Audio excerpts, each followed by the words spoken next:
Happy May the 4th, everybody. Today is National Star Wars Day, and this year for May 4th, I wanted to do a Star Wars related video, but I kind of had a hard time figuring out what type of Star Wars video I wanted to do because I'd basically done, for the most part, everything I've wanted to do so far. I did individual reviews for all the Star Wars movies, including the spin-off movies.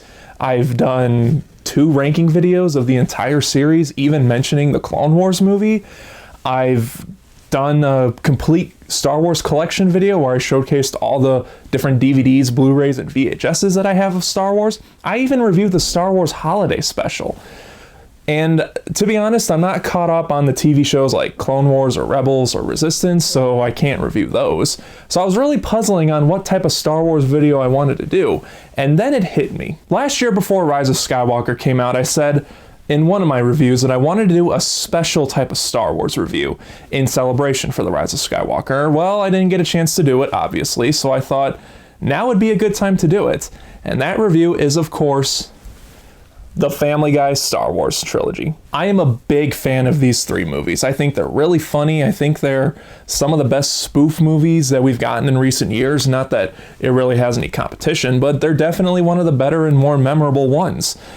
And I've been looking for an excuse to talk about these movies because I love them so much.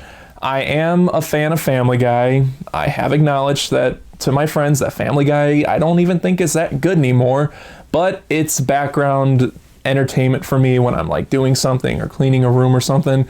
So I enjoy it to that level, but I acknowledge that it's not as good as it used to be. But when it comes to their Star Wars spoofs, I've always enjoyed them, and I've always thought that for the most part they were pretty funny. So let's talk about the Family Guy Star Wars Trilogy for May the 4th. I'm not going to go into spoilers with these because I know there's some hardcore Star Wars fans that haven't watched these yet. So spoiler free, of course. Let's start with the first one, Blue Harvest. So to give you a basic idea on what these movies are in case you haven't seen them, these movies are 2 episodes each of Family Guy, basically retelling the original trilogy but with Family Guy characters and with Family Guy jokes. And basically if you've seen the original trilogy, then you know the plot to these movies. It's exactly the same plot, and a lot of times it's even the same visuals, almost beat for beat, but again with Family Guy characters and with Family Guy humor. And the first one, Blue Harvest, was always my favorite, and it's still my favorite of the trilogy.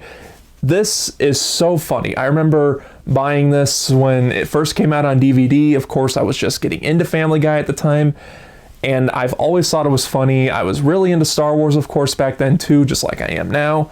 So getting into Family Guy and loving Star Wars as much as I did, this was a no-brainer. Of course I wanted to pick up the original DVD and watch it. And if you know and like the Family Guy humor, then you'll like the humor in this movie. It shouldn't have a problem getting a laugh out of you.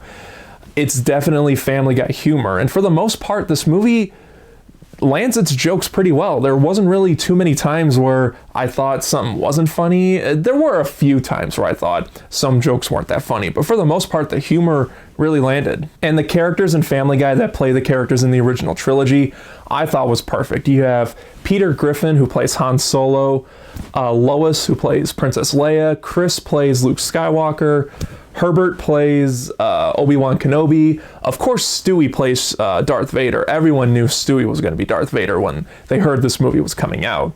Brian plays Chewbacca. Quagmire plays C-3PO. Cleveland plays R2-D2. Adam West plays Grand Moff Tarkin. Babs and Carter Pewterschmidt, Lois's parents, they play Uncle Owen and Aunt Beru, which is, like, of course, great.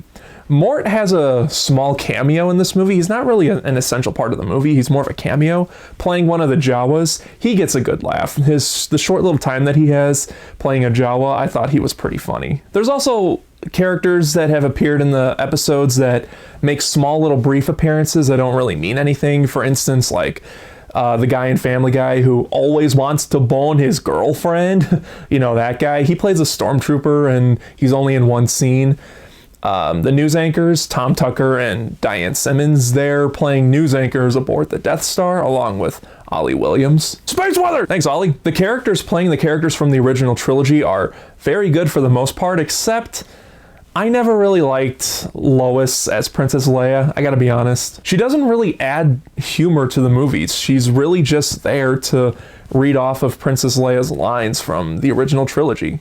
And that was a bit of a disappointment. Lois was never really a ha-ha hilarious person in the show, but she did have a lot of great moments throughout the show from the start of the show to this point.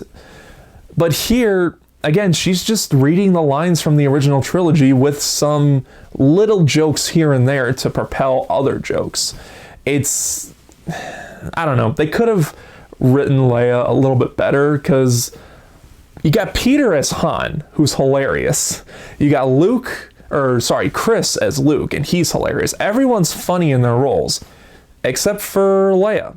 Lois was really bland as Leia. But let's push the characters aside and let's talk about the animation. The animation in Blue Harvest is really good. You can tell that they were given a lot more money to do this episode. It's more clear imagery. It's hard to explain it without showing it, but it's a lot more clear, and you can tell just by looking at it that they were given a nice juicy budget for these movies, and it looks really nice. It's kind of like how the animation would become nowadays. And like I said, the movie tells the story of A New Hope almost beat for beat, exactly how it was in the original movie, but there was always one thing about this one that always bugged me, and I guess you can kind of take this as a spoiler. It's not too much of a spoiler, but, you know, take it as you will. We don't get the throne room, like from the the ending of A New Hope. We don't get that in this movie. And I'm guessing that's because I think it was either the season before this came out or a couple seasons before. They did a throne room joke in one of their episodes, and I guess they just didn't want to do it again for this one. If that's the case, I understand, but it would have been nice to have seen a throne room done with Family Guy as Family Guy characters playing the Star Wars characters. I don't know, it just ends with them cheering after Luke gets out of his X-Wing, and it was a very weak ending. But besides that, the animation's really great, the characters are well casted, the humor's great, the humor lands for the most part, and it was always my favorite of the Family Guy Star Wars trilogy. But now we get into something Dark Side, which was a joke taken from one of the Family Guy episodes, and this one is the spoof of The Empire Strikes Back. Now, if you've seen my ranking videos, and you know me as a person, The Empire Strikes Back is my favorite of the original trilogy, as well as all the Star Wars movies as a whole. However, this spoof, is my least favorite of the trilogy. Now, it's not a bad movie, it's not a bad spoof, it's just my biggest problem with it is not a lot of the humor lands. It's funny, the first one, most of the humor lands, and for this one, for me at least, they missed quite a bit of jokes in this one. I just either didn't think it was funny or just thought it was, you know, a nice little smile humor. I wasn't laughing constantly like I was in the first one. And that was really disappointing rewatching it, because when I first saw this movie back when it came out on DVD, just like with the first one, I laughed hysterically. I thought it was very funny. But now rewatching it as an adult, I just think to myself, man, you can tell that they kind of didn't want to do this one. At least that's the vibe I get from it. And watching the behind the scenes documentary, one of the people behind the movie and the show even said that we weren't even originally going to do the whole trilogy. They were told, they had the idea to do the first one, Blue Harvest, because they brought in, they decided, because we do all these Star Wars jokes in the episodes, why don't we just make a full hour-long feature just doing Star Wars? And to do that, they originally planned to just do A New Hope, but then Blue Harvest became so popular, and then 20th Century Fox, I guess, told them to finish the trilogy, even though they weren't expecting to do it. And honestly, this one feels kind of rushed. The animation still looks great, and the characters, again, are really great. They're very well casted, and they give the addition of Mort. He gives a better performance as Lando instead of a Jawa in this one. He's good as Lando, although he doesn't really do all that much. He's just kind of there because you got to have Lando in it. All that stuff's great, and there are jokes in the movie that I laugh at, but for the most part, this one feels very rushed, and I don't know if this was true, but you can kind of tell that they didn't really want to do the rest of the trilogy. In fact, I don't know if this was kind of a clue or if it was just kind of done just as a joke, but the opening crawl, by the way, the opening crawls for these movies is just Peter rambling on about random shit, but the opening crawl for this one, Something Dark Side, is just Peter basically saying that we weren't even planning on doing and The Empire Strikes Back, but then Fox got money signs in their eyes or something like that and basically told us to do it. So I don't know if that's actually what happened or if it was just done as a joke, because one of the filmmakers, like I said, a part of Family Guy, did say we weren't planning on doing the whole trilogy. So I don't know. And it sucks because I really loved Blue Harvest, and I did like this one when I first saw it, but now rewatching it as an adult, this one, like I said, it feels rushed and it doesn't have that spark, you know, that the first one had. The first one was like, okay, this is different. You know, it's Star Wars. It's done exactly like Star Wars is. It's beat for beat. But it's got Family Guy jokes in it and it works. This one is just, okay, it's the next one. And I just get the vibe of they just didn't want to do it, but they were told to do it. And it's kind of left with a sour experience now that I watch it again. Again, the people who have seen it love it. I don't hate it, it's just not my favorite. And now finally, It's a Trap, which is their spoof of Return of the Jedi. And they used It's a Trap because it's the most popular line in Return of the Jedi. Now, I did mention before with Something Something Dark Side that they weren't planning on doing the rest of the trilogy. Someone even said if we were told something along the lines of if we were told that we were going to do the whole trilogy, we would have called this one Blue Harvest, because neat little trivia if you don't know about Return of the Jedi, Blue Harvest was actually the production name for when they were filming Return of the Jedi. And some filmmakers do that. They'll give a fake name for their movie so people don't know that we're filming a big movie that has a large fan base. So, you know, fans don't crowd filming sites or stuff like that. You know, 2018's Halloween did that. Instead of labeling it Halloween, they just called it Nightblade. So when people like drive past, or if there's a crowd of people that see it, they'll say, oh, it's just a movie called Nightblade, and just move on from it. Doesn't always quite work, because you can really think, well, then someone will see an actor who was from a big franchise and they'll just kind of put the pieces together, you know, and stuff like that. And that's kind of what happened with Return of the Jedi. And I agree it would have made sense to call this one Blue Harvest, since that was the production name. But It's a Trap is still an okay name, I guess. There's nothing too bad about that. But how is this movie? Honestly, I like It's a Trap a lot better than Something Something Dark Side. It still has jokes that don't quite land, and there are still moments that feel a little bit rushed, but I think this one was planned out a little bit more. You can tell that they planned this one out a little bit more. It's got a lot more funny humor in this one, and quite a bit of dark humor, which if you know Family Guy, they do go for a little bit more dark humor.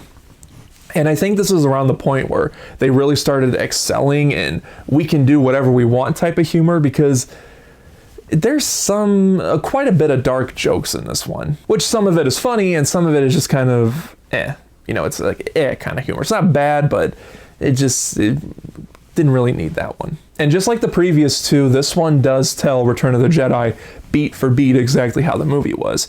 They even poke fun at the special editions, because when C-3PO and R2-D2, played by Cleveland and Quagmire, they go to Jabba's palace and they first walk in there and see all the creatures. By the way, Joe in this one plays Jabba the Hutt. I thought that was so funny and perfect. He always plays a character in these that doesn't really have legs. Like, I forgot to mention in Something Something Dark Side, he was that probe droid that landed on Hoth. And in Blue Harvest, he just played Biggs, but in a wheelchair. And that was one of the humors, that was one of the funny parts in Blue Harvest that just didn't quite work. But here in It's a Trap, he plays Jabba the Hutt, and I think it's perfect. Anyway, when C-3PO and R2-D2 walk into Jabba's palace and they see all the creatures that are there, Cleveland, as R2-D2, makes a joke was, wow, there's a lot of abnormal creatures in here. And then Quagmire says, yeah, and they even added more for the special editions. And then there's a sock puppet that pops up. It was out of place, but you know, they poked fun at the special editions, which is kind of funny. And actually, It's a Trap has some of my favorite funny moments in the whole Family Guy Star Wars trilogy. I'm gonna give away one more joke just because I really want to mention this joke, and I think it's hilarious, so take this as a spoiler, if you will. They do the famous scene of Darth Vader at the end of the movie saying to Luke, please take this helmet off, I want to see you with my own eyes. And they do that scene. But when Chris is taking off Stewie's Darth Vader helmet, he kind of snaps his neck. And then it was just kind of a funny moment, because he's struggling with the helmet and all of a sudden you just hear, and he turns his neck and he goes, oh no, he's dead. It's one of my favorite moments in the whole trilogy. But anyway, after that, when we get to the Endor celebration and Anakin appears with the Force Ghost, Stewie's head is all crooked and you can see a bone sticking out, and he just says, "What the hell, man? I was gonna make it." It's so stupid, but it's one of my favorite moments. And I do think the animation does look the best in this. It looks much more clear and much more detailed, a lot more detailed than Something Darkside did. There are times in It's a Trap where it does feel a bit rushed, but overall, you can tell that they actually figured this one out a little bit more.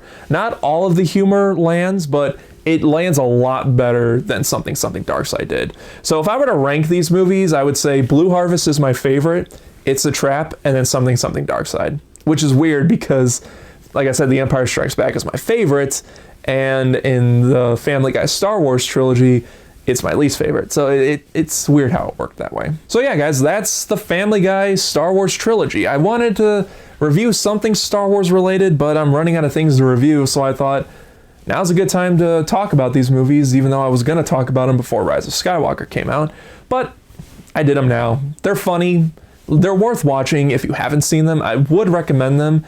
But if you're not a fan of Family Guy, or if you hate Family Guy, then I just wouldn't bother with these. If you're okay with Family Guy's humor, or you really like them, then they're definitely worth watching if you haven't seen them. And if you have seen the Family Guy Star Wars trilogy, let me know what you thought about them down in the comment section. Which one's your favorite? Which one's your least favorite? How would you rank them? What are some of your favorite jokes in the movies? Whatever your thoughts on it is, let me know in the comment section. And as always, guys, thank you so much for watching. Happy May the 4th. Watch a bunch of Star Wars stuff. If you're not into Star Wars, well then, have a great day. If you like this video, hit the like button. If you're not subscribed, click right here, and I'll see you guys next time.